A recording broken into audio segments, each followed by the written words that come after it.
All right, let's get right into this one, because this was a cricket match that was anything but ordinary. It's a classic story, really.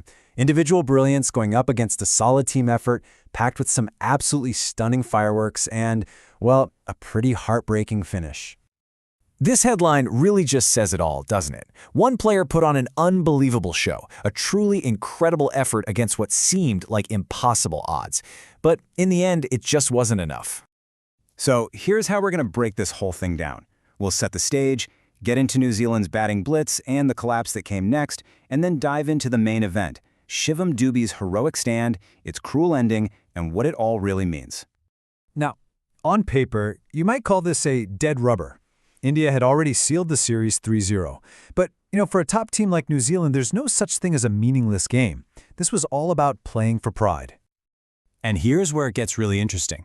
India actually did something bold. They deliberately went in with a riskier lineup, playing one batter short. They wanted to see how they'd handle a tough chase under pressure, a little experiment before the World Cup.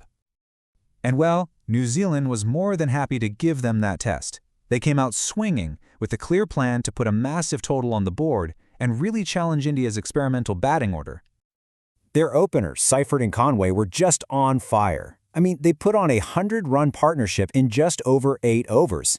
That kind of explosive start immediately puts the other team on the back foot.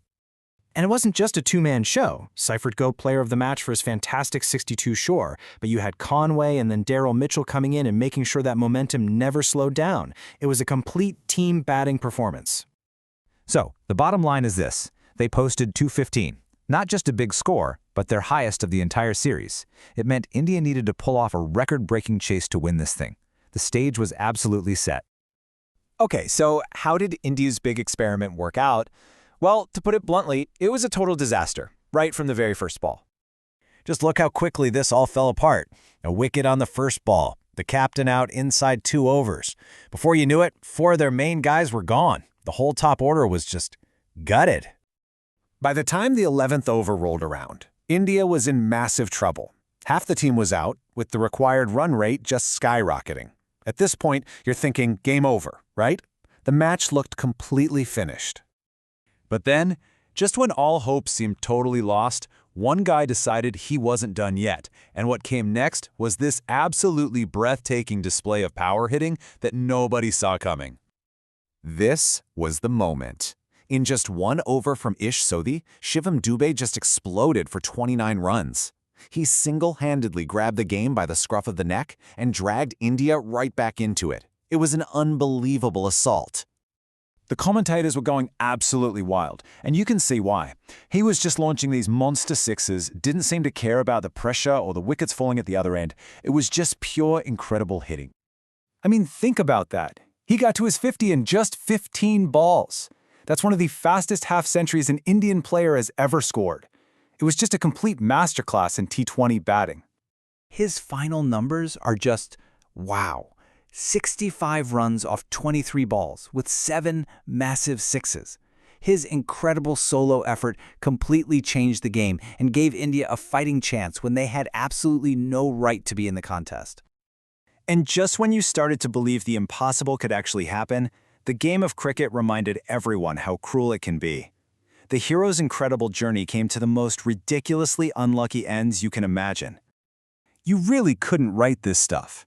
His partner smacks the ball straight back, the bowler just barely gets a fingertip on it, and the ball deflects onto the stumps at the other end, running Dube out. It was just a moment of pure rotten luck. And that was it. That single freak moment was the final nail in the coffin. You could feel the energy just get sucked out of the stadium. The dream of a miracle win, it was gone. So, after all that chaos and excitement, when the dust finally settled, what are we supposed to take away from this incredible game? Well, officially, the scoreboard tells a simple story. A big 50-run win for New Zealand. It was a victory they absolutely deserved, their first of the series, and a great way to get some pride back. And this really gets to the heart of the whole thing. On one side, you had this explosive one-man army performance from Dube. But on the other, you had New Zealand's balanced team effort. And in the end, the all-around team performance won the day. And that leaves us with this one big question. Do we look at this as just a spectacular heroic failure by one man? Or did India's experiment and the way they collapsed expose a really worrying lack of batting depth that could be a serious problem for the World Cup?